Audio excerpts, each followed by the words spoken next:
Alright guys, so let me get this in focus a little better. So I wanted to debut my uh, first Mom Hero install and build.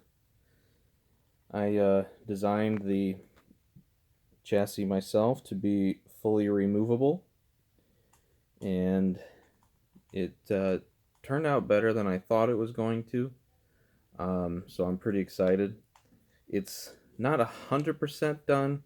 There's a couple covers I need to attach on the Profi board side, but to cover up some of the wires, but that will be finalized shortly. And then some of the pieces in the reveal board area have to be finished as well, but she is pretty much done. So anyway, fully removable chassis that I designed myself and had the help of Paul Kerr. He helped with printing the chassis for me, which is pretty cool.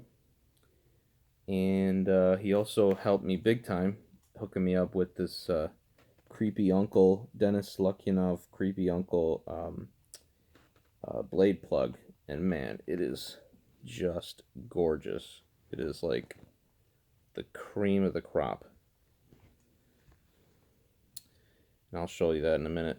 So we've got aux button, power button. We've got the cool reveal. And I apologize for the weird angle on the camera. My camera stand finally broke, and I gotta order the new one. But 28 millimeter speaker in there, 18650 battery, crystal chamber, Profi 2.2, stock PCBs up here, stock PCB in here. So let's check it out. Look at that. Just frickin' gorgeous.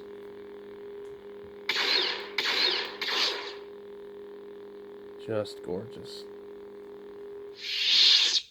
Paul, I owe you big time. So, I had the darndest time trying to dial in my removable chassis here. At first, it would detach when I would unscrew the grenade section. This would twist and it would detach. This is a twist in to lock it in place. And I created a channel with some of the metal wiring that I use, and the fine gentleman at 7Chambers helped me to find and use the set screws for the switch box. Oops, let me get this kind of resituated. So they helped me source them, because I went with some run-of-the-mill ones from Amazon, because I wanted one to go down a little bit longer, from 5 millimeters down to, I think it was 8 millimeters, so I could use that as the locking post. Well, they hit all the stops on designing this hilt, because the Allen screws, the hex screws in there, they are specifically designed to be incredibly flush inside, so that that helper board can actually sit flush on the floor of the box to have room for the reveal. So I couldn't go with run-of-the-mill, because the countersink on the back side of the top would have like a 45-degree angle, and these have 90, so they could go down into the hole a little bit further and make it flush. So they showed me where they got them. I believe the brand was McMaster. And yeah, so it worked out really, really, really well. So um, I kind of liked the designs that Rudy Pando uses on his crystal chambers. So this was gotta fix a little paint there, but so this was kind of like designed with that in mind, and I had the walls here on the sides, you know, for holding the board on one side, and then holding the chamber crystal on the other side. But I also made them thick enough, and then I supported them with these very thick wires here built in, because I wanted to be able to hold the saber like this and not worry about the chamber like breaking. So these are brass accents with some copper accents and some aluminum accents. So there's a lot of colors going on here, a lot of metal mixed in with the plastic PLA chassis. Let's fire this bad boy up. Man, I just love how that looks. That just looks so sick. I can kind of hold this a little better for a second.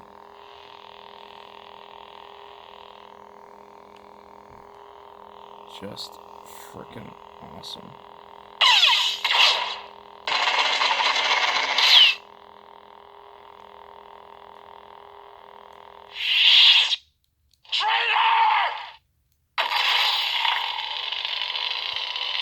Love me some unstable blade.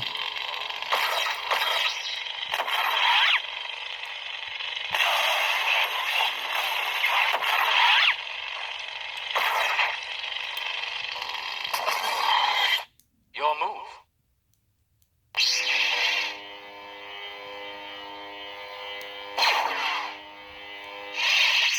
I am a Jedi, like my father before.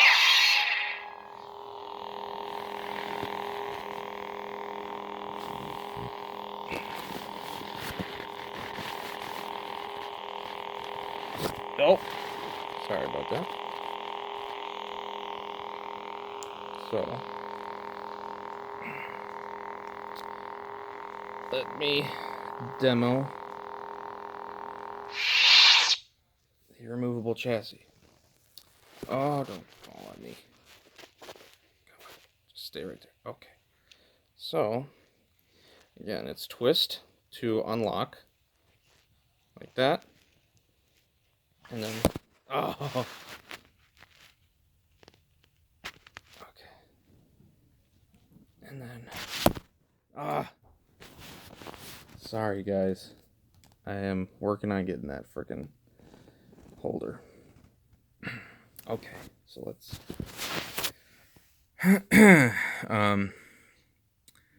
so yeah, got the connector here, and then I've got some buttons here so that, and some greeblies, so that you can turn it on while it's disconnected. Traitor! Oops. You were the chosen one! I am a Jedi, like my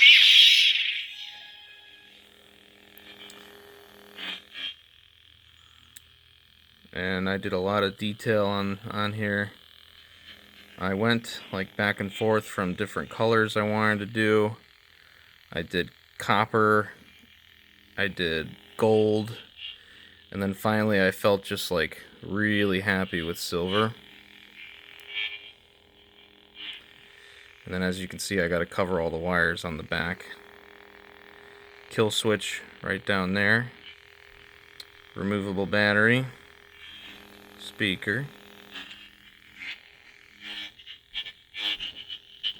So here's the channel, right? There's the channel where the screw goes in. Sorry, I don't know why this isn't focusing. Screw goes in.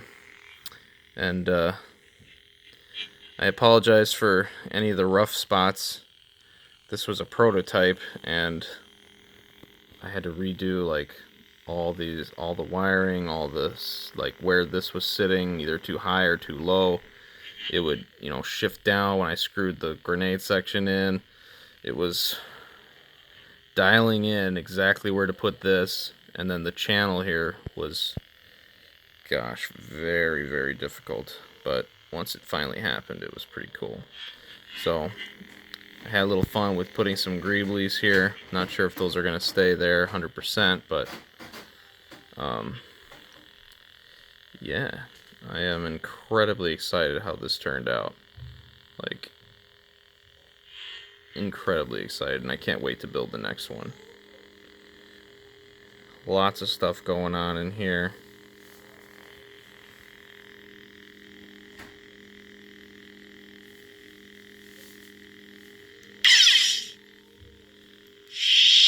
I think this greebly is loose. Gotta secure that. But let's see if I can focus in on here. Yeah, so there's a ton of wiring going on back there for effect.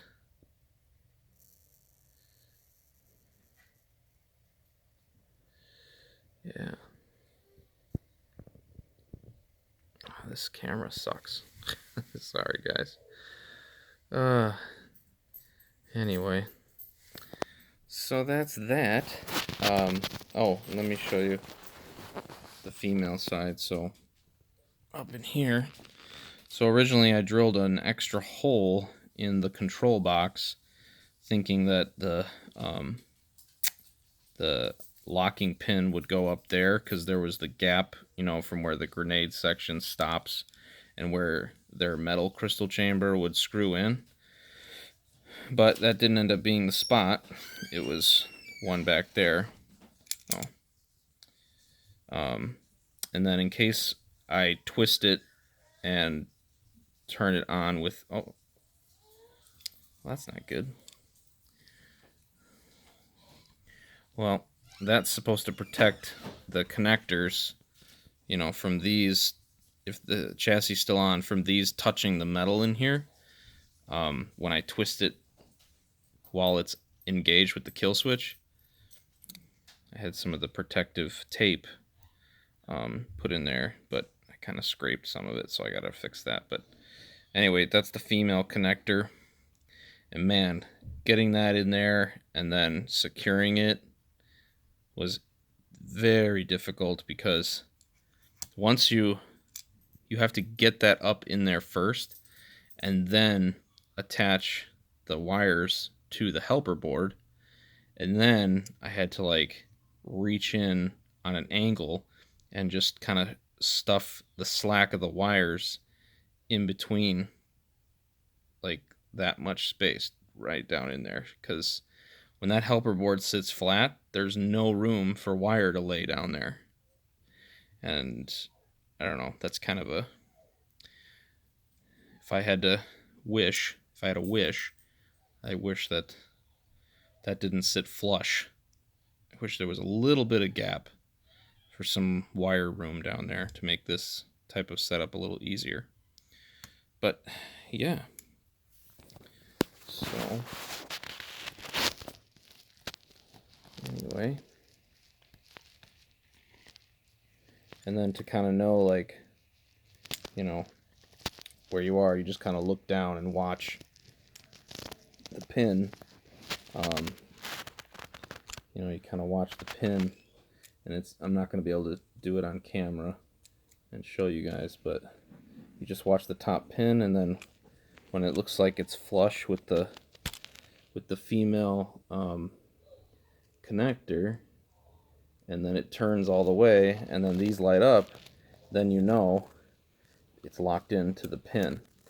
And that pin with the channel prevents this from being pushed down and losing connection with these when the grenade is attached. It also prevents the chassis from twisting and losing connection while I'm screwing the grenade section on and off. So the only other caveat I had with at least the way I designed the chassis, which technically, in my opinion, is an error that I'll have to work on the next one was that on this, you know, this version of the pommel, these are actually two pieces. And because of that, there's a lip. There's a lip that I don't believe